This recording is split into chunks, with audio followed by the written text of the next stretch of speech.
Día llegó a la presidencia de la nación. ¡Buena!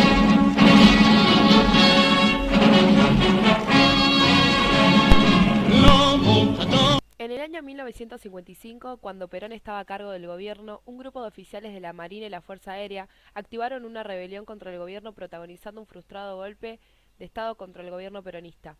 Al mediodía se produjo un bestial bombardeo sobre la Plaza de Mayo, causando varios cientos de civiles heridos y varias decenas de muertos. Por su parte, advertido desde temprano de que la intención de los sublevados era terminar con su vida, Perón se refugió en el Ministerio de Guerra. A la violencia le hemos de contestar con una violencia mayor, con nuestra tolerancia exagerada.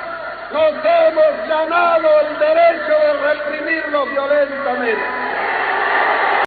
Perón pareció tomar conciencia de la gravedad de la situación el día 18, cuando buques de la Armada bloquearon la costa bonaerense y amenazaron volar la destilería de petróleo de La Plata. El presidente decidió entonces renunciar a los efectos de evitar la destrucción de los inapreciables bienes de la nación. El día 19, sin embargo, pareció pretender retirar su renuncia, pero fue en ese momento que la Junta, por 17 generales en actividad, decidió no respaldar al presidente. El día 20 se informó a la población que se había aceptado la renuncia de Perón y 2 días más tarde asumió la presidencia el general Lonardi. El nuevo gobierno tenía el objetivo de desperonizar la sociedad argentina y hacer una reorganización política para concluir en elecciones nacionales y así un régimen político democrático.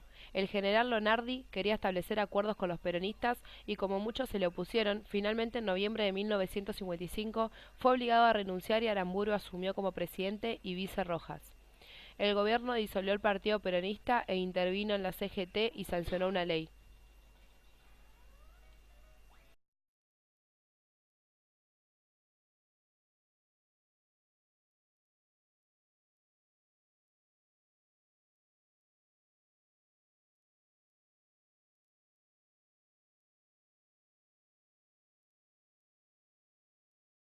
Las relaciones con el peronismo, proscripto por el gobierno militar, originaron fracturas en varios partidos políticos.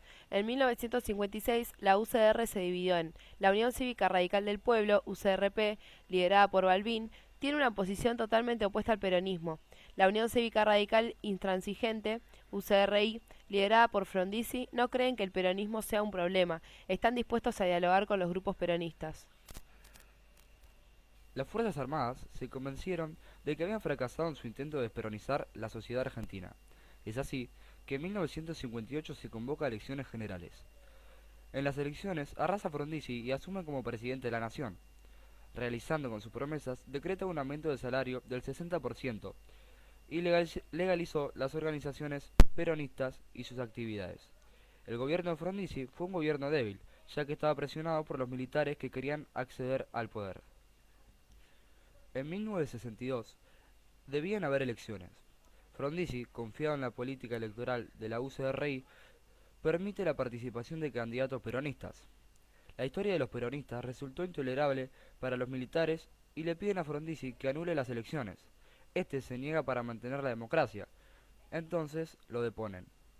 Asume el senador José María Guido, presidente provisional del. La presidencia de Guido estuvo completamente subordinada al poder de las Fuerzas Armadas.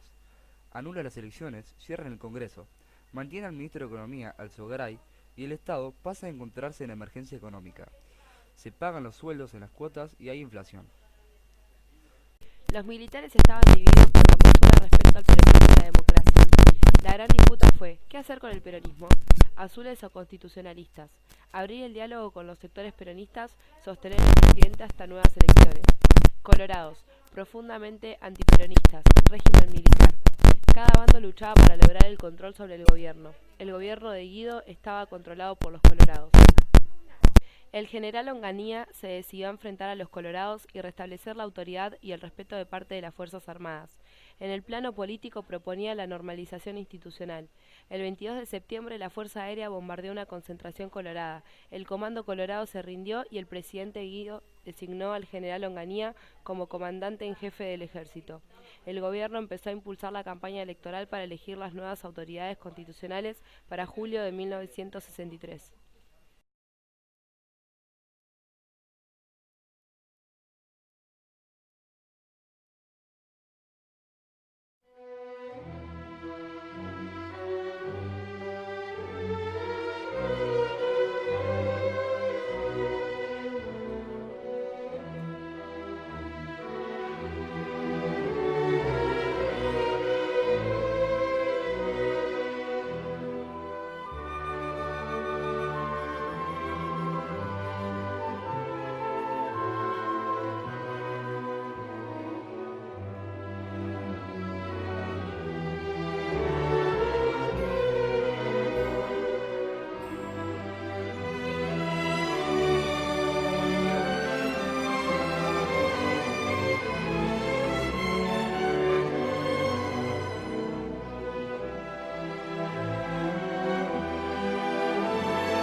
De los límites de la proscripción del peronismo.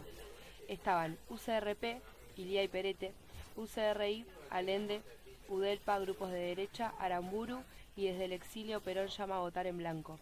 Ganó la UCRP con la fórmula Ilía-Perete.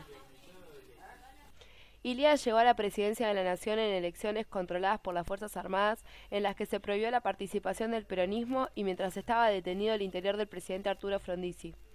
Ilía luego fue derrocado por un golpe militar en 1966.